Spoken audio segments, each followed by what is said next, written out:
Bienvenidos a esta nueva transmisión de Facebook Live de la Defensoría del Pueblo. Esta vez vamos a tocar un tema que compete también a violencia contra la mujer. Vamos a hablar sobre las medidas de protección que éstas deben recibir y cómo es la atención en estos casos. Para hablar de esto estamos con la doctora Eliana Rebollar, que es la adjunta para los derechos de la mujer de la Defensoría del Pueblo. Buenos días, bienvenida. Gracias. Doctora, por favor, ¿cuáles son las medidas de protección para una mujer que está siendo víctima de violencia? Bueno, en realidad la ley 30364 es una ley muy amplia en las medidas de protección que tenemos que entender como medidas que pretenden preservar la vida o la integridad de una víctima de violencia mientras dure el proceso. Las medidas más comunes son que la persona deje de ejercer los actos de violencia, el alejamiento del hogar, que cesen las llamadas telefónicas si son perturbadoras, las comunicaciones por redes sociales. Y esto se da a raíz de una evaluación previa que se hace generalmente en la policía de un instrumento que es muy importante, la ficha de valoración del riesgo. Con la ficha de valoración del riesgo, la autoridad que recibe una denuncia, que sea en la comisaría, en el Ministerio Público o en el mismo Poder Judicial, en los juzgados de familia, lo que hace es llenar una serie de aspectos importantes que la mujer generalmente o cualquier integrante del grupo familiar da a conocer señalando en qué nivel de riesgo está.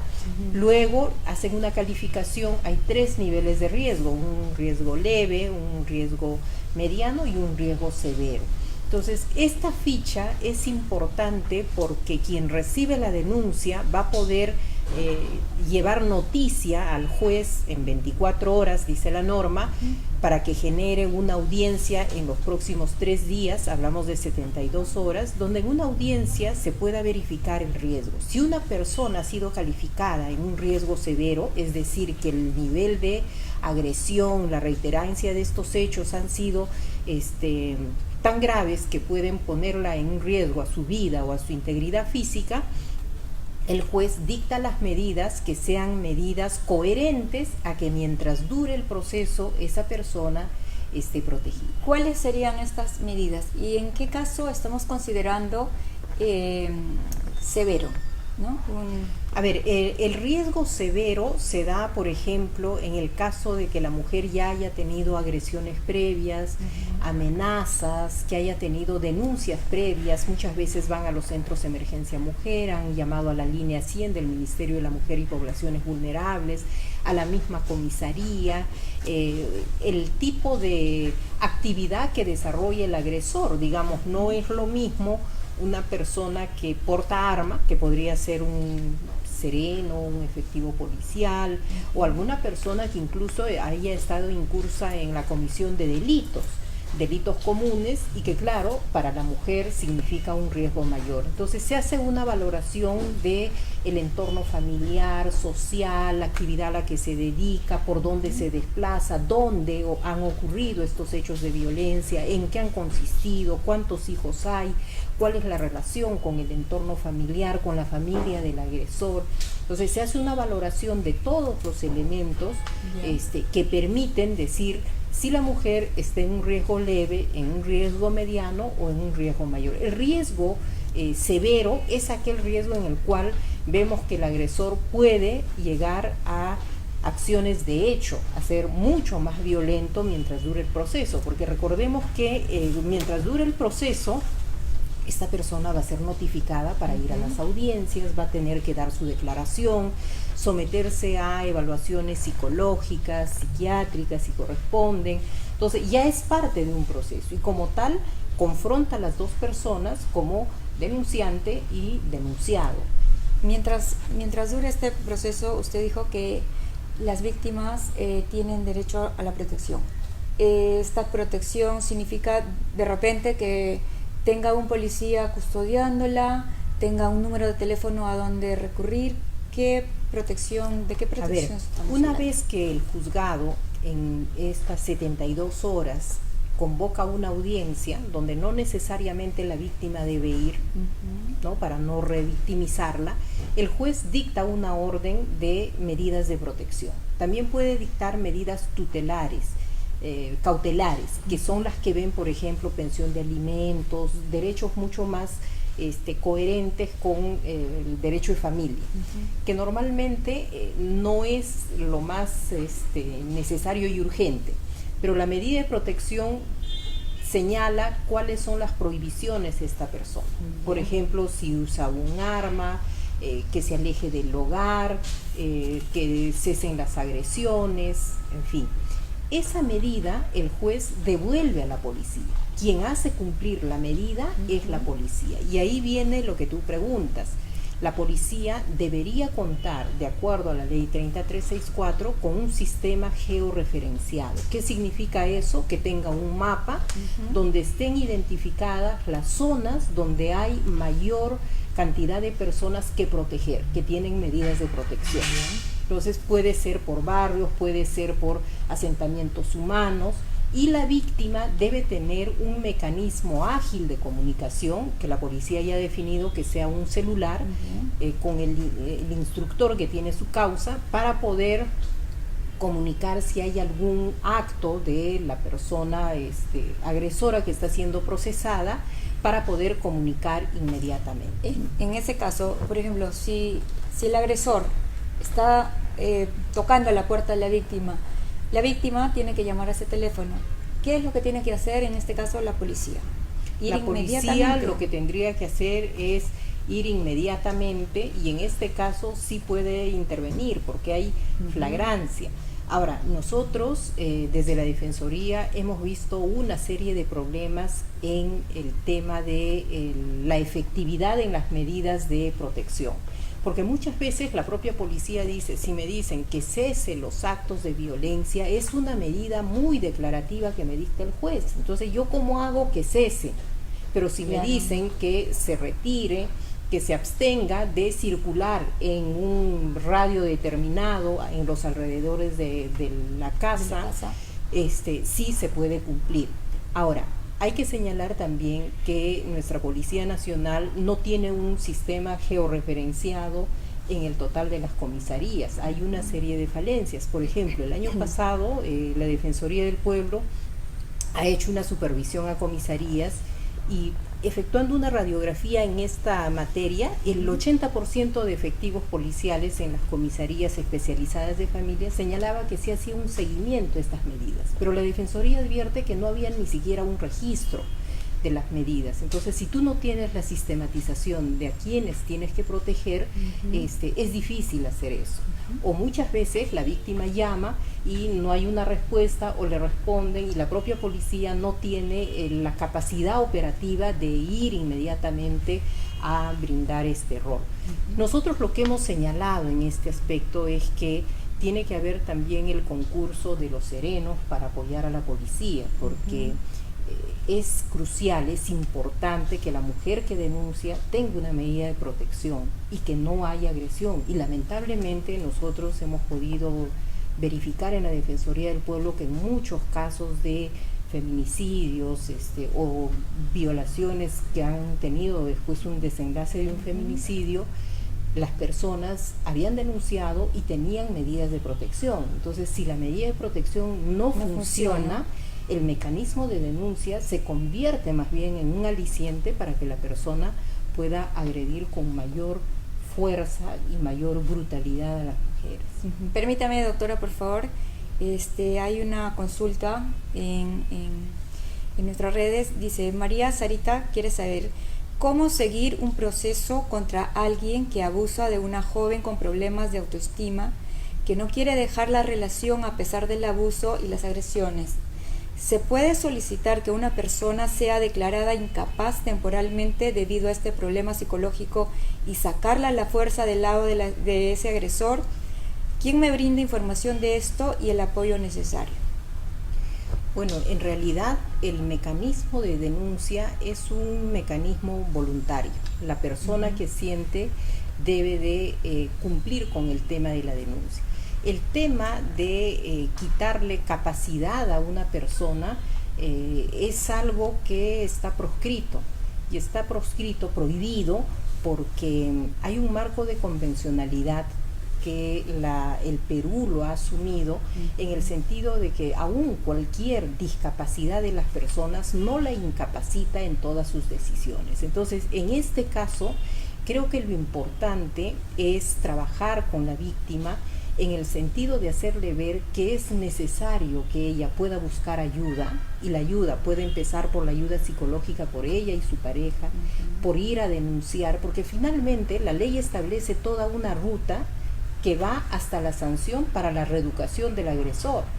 Y la lógica nos lleva a pensar en que el hecho de denunciar es lograr que el Estado pueda restablecer una situación de normalidad. ¿Cuál es esa normalidad? Que ese varón agresor no continúe agrediendo a esa mujer, y para eso tendrá que seguir los tratamientos, las terapias psicológicas, psiquiátricas, si es que necesita. Si no hay denuncia, no hay antecedente, obviamente el riesgo en el que está ella es mayor. A eso hay que señalar también que cualquier persona, si quien nos consulta es su mamá, su hermana, y sabe de actos de violencia, sí puede denunciar, porque esta norma señala que la capacidad de denuncia está en cualquier persona que conoce de un hecho de violencia que puede ocurrir en el interior de una casa, en forma privada, o en cualquier parte en el espacio público. El problema es que si ella no se somete a los exámenes psicológicos, que sería su decisión, o psiquiátricos, definitivamente la denuncia va a terminar archivándose, porque ella no va a querer que hayan mecanismos, en este caso pruebas científicas, que puedan demostrar eso. Digamos, ahora con la tecnología, si esta persona quiere denunciar al agresor, o sea, un familiar, toma fotos, toma videos, ¿estos elementos contarían para probar la denuncia o tampoco se...? O sea, son elementos que se van a tomar en cuenta en la investigación. A ella le van a requerir que vaya a los exámenes psicológicos. Y acá lo más importante es convencerla a ella de que esos exámenes son necesarios por su bienestar, porque las agresiones no vayan en incremento, si hay hijos, porque estas agresiones no terminen deteriorando esa relación. Entonces, los elementos de prueba pueden servir, pero definitivamente si estamos hablando, por ejemplo, de insultos, de agresiones que son de orden psicológico, necesitas probar de que hay un efecto en el deterioro psicológico o psiquiátrico de la persona. Por ejemplo, que le ha generado ansiedad, que le ha generado depresión, que está en una situación de no querer socializar, de temor. Entonces, todo eso tiene que ser probado. Acá hay otra pregunta, es de Karen Burbano. Si el agresor no cumple con lo indicado por el juzgado en cuanto a las medidas de protección hacia la víctima, por ejemplo, no acercarse a la casa, ¿puede ser llevado a la comisaría y puesto a disposición de la fiscalía, preguntan, o la comisaría en todo caso?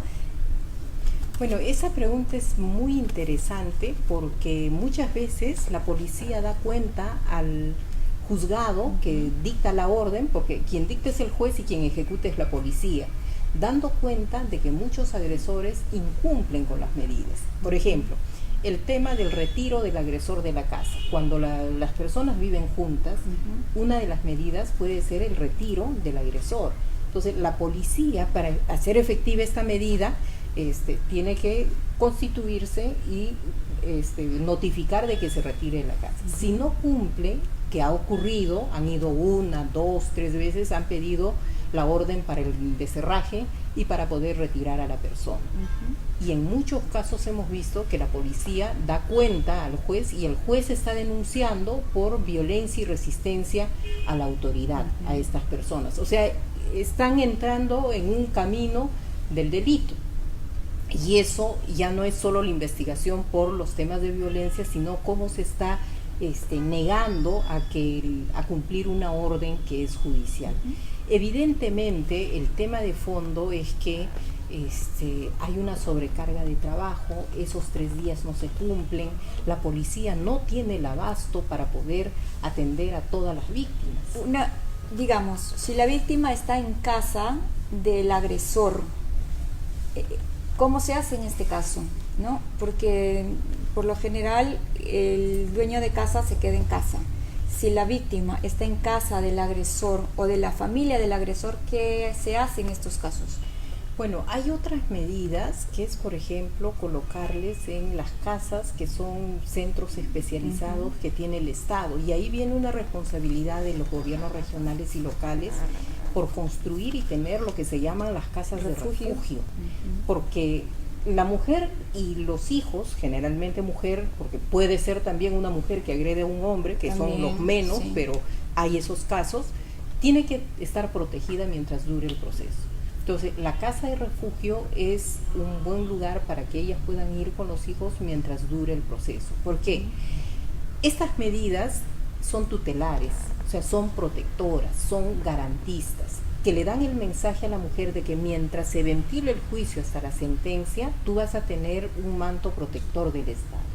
Entonces, ella debe tener a quién comunicar si hay alguna situación. Ella tiene que saber que si está en la casa de él o en casa de los padres de él, por ejemplo, claro, porque muchas veces los hogares funcionan así, entonces no lo van a poder sacar de él. Exacto. Pero han habido casos en los que jueces valientes han dictado medidas de esa naturaleza, de su propia casa ordenar que los retiren, y han habido padres valientes que han ido a denunciar a los hijos viendo que agrede a su nuera. El mismo padre ha ido a la comisaría. Yo creo que acá lo importante es eso, que haya una conciencia de que se tiene que denunciar, y si hay un padre, una madre que ves que su hijo es agresor, tiene que decirle: si tú sigues así, yo voy a tomar acción por mi nuera y por mis nietos. Claro. Si el esposo o la pareja viene a la casa solamente a agredir, solamente a insultar, digamos, si esta víctima quiere denunciar, pero no sabemos dónde vive esta persona, en esos casos, ¿qué podría hacer una víctima? O sea, de todas maneras tiene que denunciar. No es requisito, desde lo más simple, no es requisito tener DNI para ir a denunciar. Muchas veces tu agresor te quita el DNI y no tienes nada, o sea, te deja como una persona indocumentada. Si tú no sabes dónde está él, igual lo tienes que denunciar, porque sabes su nombre, sabes quién es la persona que te está agrediendo. O sea, lo mejor para la mujer es protegerse en la denuncia. Ahora, la Defensoría advierte en su trabajo que muchas veces estas denuncias no son canalizadas en el tiempo oportuno, hay medidas de protección que no se cumplen, o la policía que tiene mucho trabajo y las medidas están ahí de personas con riesgo severo. ¿Qué hace la Defensoría? Atiende esos casos. O sea, tomamos acción por la víctima, ellos solo tienen que comunicarse con nosotros por el Facebook, por nuestra línea gratuita. No es necesario que vengan a la Defensoría a poner una queja, porque la Defensoría se rige por principios de sencillez, de inmediatez. No necesitamos generar una burocracia para ir a una comisaría y preguntar por qué esa medida de protección no se cumple. Ahora, hay que señalar también que hay medidas de protección que no se cumplen, no solo porque no haya la capacidad logística u operativa de la policía, sino porque hay efectivos policiales, varones y mujeres, que simplemente no creen en que la medida de protección se deba dar a una mujer y creen que ella es la culpable o responsable de la situación de violencia en la que está viviendo, y le atribuyen conductas sexuales que habrás hecho, no le habrás hecho caso, no has cocinado, paras en la calle, te vistes de determinada manera, en vez de asumir que a las mujeres, por esa situación de discriminación que existe, tiene que haber una respuesta, primero de creerle, claro, y segundo de actuar. Entonces, esos patrones, esa forma de pensar que está muy instalada en la mente, y no solo de hombres, sino de mujeres operadores de justicia, tiene que cambiar para ser mucho más propio. Acá hay otra pregunta, doctora, de Yajaida Guamán. Desde hace muchos años, la Defensoría del Pueblo viene recomendando al Estado peruano la creación de fiscalías especializadas en violencia de género. ¿Cuál es la importancia de la especialización de los operadores de justicia para la correcta aplicación de las normas como la Ley 3364? En efecto, la Defensoría del Pueblo viene trabajando sostenidamente en este tema e identificando a partir de los casos que conoce, de las investigaciones que hace, de las supervisiones nacionales, que hay una serie de falencias. Una de ellas es el hecho de que no haya especialización. Por un lado es cambiar la forma de pensar, que todos tenemos que hacerlo, y más los operadores de justicia, y por otro es tener la especialización en todo el marco regulatorio de la violencia de género. No se puede tratar a una víctima de violencia como a un delincuente común, por ejemplo. No se le puede tratar de la misma forma. Entonces tú tienes que especializarte y tienes que cambiar tu teoría de caso, tu forma de razonar, para pensar que ella, por el hecho de ser mujer, está en una situación de discriminación. El hombre se cree que tiene derechos de propiedad sobre ella, de posesión sobre su cuerpo, y si ella hace algo que quiebra ese poder que él tiene, ahí viene la disciplina. Te insulto, te pego, te violo o te mato. Así de simple. Entonces, la mujer tiene que estar protegida frente a eso. Y para eso, en efecto, es la creación no solo de fiscalías especializadas, sino también juzgados especializados. Ya en la comisión de emergencia para tratar los temas de violencia contra la mujer, el Ministerio Público ha planteado la creación de 10 nuevas fiscalías especializadas. Y eso es importante, pero va de la mano de otro aspecto que la Defensoría siempre lo señala. El Instituto de Medicina Legal tiene que ser reflotado y repotenciado. No puede ser que una prueba psicológico-psiquiátrica demore 8 meses, 6 meses. Entonces, mientras se da el turno para llegar a una prueba, y digamos que no es igual que un examen médico. El triaje médico se puede dar en una sola cita médica. En cambio, lo psicológico necesita más de una sesión, porque estás entrando a comprender cuál ha sido el nivel de afectación en la persona. Y lo propio pasa con los agresores que tienen que pasar esos exámenes. Entonces necesitamos mucho más médicos en psiquiatría y psicología forense. Necesitamos que tengan la capacidad instalada y que no todo llegue a Lima. Por ejemplo, en el tema de violación sexual, si se quiere mandar las pruebas biológicas de un acto de violación sexual para el análisis, el resultado por falta de reactivos está demorando 8 meses. Entonces son 8 meses de inacción de la justicia. ¿Por qué? Por falta de inversión en ello. Por eso es que la Defensoría insiste, persiste y no va a cejar en su necesidad de ir identificando los problemas de fondo que hay para el cumplimiento de esta norma. Vamos a responder a Diana Bonilla, que nos pregunta: ¿puede acudir a cualquier comisaría para denunciar un hecho de violencia o debo hacerlo en el distrito que ocurre? En principio debe ser en el distrito que ocurre, pero una mujer puede hacerlo en cualquier comisaría. O sea, los principios que tiene la ley 30364 son de inmediatez, oralidad, flexibilidad. O sea, es la debida diligencia. Donde venga, yo recibo, traslado a donde tienen que investigar. Pero normalmente, ¿qué pasa con las mujeres? Le dicen, no es acá. Por ejemplo, un tema de acoso sexual, una mujer va a una comisaría y le dicen, sí, pero ¿en qué ha consistido? ¿Qué cosa te ha hecho? No hay nada. Y así no puede funcionar. Eso es lo que las personas tienen que empezar a denunciar, porque eso desalienta el hecho de ir, porque te mandan a un lado, te mandan al otro, y te van peloteando y no te atienden.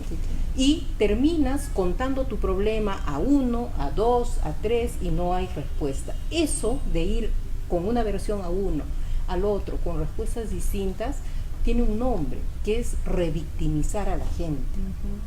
Desde el que te recibe en la comisaría, ¿qué te ha hecho? Empieza la calificación o la descalificación a lo que está señalando. Pasas a la denuncia, te dicen, no soy competente porque los hechos pasaron en tal lugar. Pero, obviamente, si los hechos pasan en un distrito, tengo que ir a mi comisaría. Sería ilógico pensar que voy a hacer un tránsito a otra comisaría para denunciar y para que después el tema vuelva a la que corresponde. Siempre vuelve al distrito. Claro, tiene que estar en el distrito. Richard Marcos Silvestre pregunta: ¿por qué algunas medidas de protección son muy genéricas Asimismo, en algunos casos que las víctimas tienen medidas de protección, el juzgado nuevamente vuelve a otorgar las mismas medidas de protección. ¿Qué hacer en estos casos? Parece que ya es un tema... No, es un tema recurrente. Y nosotros el año pasado hicimos una investigación en diciembre que me va a permitir responderle respecto a las medidas de protección, pero desde la percepción de las víctimas y de los operadores y las operadoras de justicia. Y por ejemplo, las víctimas decían qué medidas para ellas resulta que son importantes, víctimas de violencia. La salida del agresor del domicilio que comparte con la agraviada, o sea, que lo saquen del domicilio. La otra, prohibición de acercarse a su casa, centro de labores o la calle. O sea, no es solamente la protección en la casa, o sea, si yo trabajo, si yo me desplazo, él no debe acercarse. Prohibición de cualquier forma de comunicación, WhatsApp, Facebook, perseguirla, dejarle mensajes de texto, llamarla, insultarla, todo eso. Inventario de los bienes del agresor. O sea, ¿qué cosa tiene? Prohibición de que cometa cualquier acto de violencia. O sea, las víctimas quieren que se le prohíbe. Y cualquier otro necesario para protegerla. En cualquier otro, el hecho, por ejemplo, y recordemos, era un connotado profesor universitario frente a una periodista. Entonces, ninguna medida calzaba, pero el caso se estaba ventilando en los medios de comunicación. Entonces, nosotros, desde la Defensoría del Pueblo, señalamos que era necesaria una medida de protección, de abstención de él, de tratar el tema en ningún medio de comunicación social ni plataformas digitales. La jueza dio esa medida, pero es una medida especial pensando en quién es el agresor y que tenía acceso a canales de televisión, y ahí seguía la revictimización. Pero en el caso de los jueces y juezas, ellos dictan como medida frecuente el cese de la violencia. Cese es muy genérico, impedimento de acercamiento, prohibición de una comunicación epistolar con la víctima. O sea, la comunicación epistolar en los tiempos actuales ya no existe. Ya no existe. Y las víctimas dicen, no, cualquier medio de comunicación. O sea, nadie te va a mandar tu telegrama ni tu carta. Y lo que están prohibiendo es precisamente eso. Entonces estamos ante un sistema que es muy conservador en el marco legal frente a las necesidades de las víctimas, que son mucho más dinámicas. Y la violencia también sabemos que está corriendo a pasos agigantados a través de las plataformas virtuales. Bien, muchísimas gracias, doctora. Y como para finalizar, usted le quiere hablar a estas personas que están siendo víctimas en este momento de que si no sienten que en las comisarías, en los juzgados no se las atienden, en la Defensoría Civil les podemos ayudar, ¿verdad? Sí, yo haría un llamado a las mujeres fundamentalmente a que no teman a plantear sus denuncias, vayan, háganlo, nadie tiene derecho a maltratarlas de ninguna forma. Y si es que estas denuncias nos desalientan porque no nos quieren recibir, porque demoran mucho, no nos dan las medidas que corresponden, ahí está la Defensoría del Pueblo, tenemos una línea gratuita, la 0800 15 170, repito, 0800 15 170, y todas nuestras plataformas virtuales para poder acompañarles en este proceso. Gracias, doctora. Hasta luego.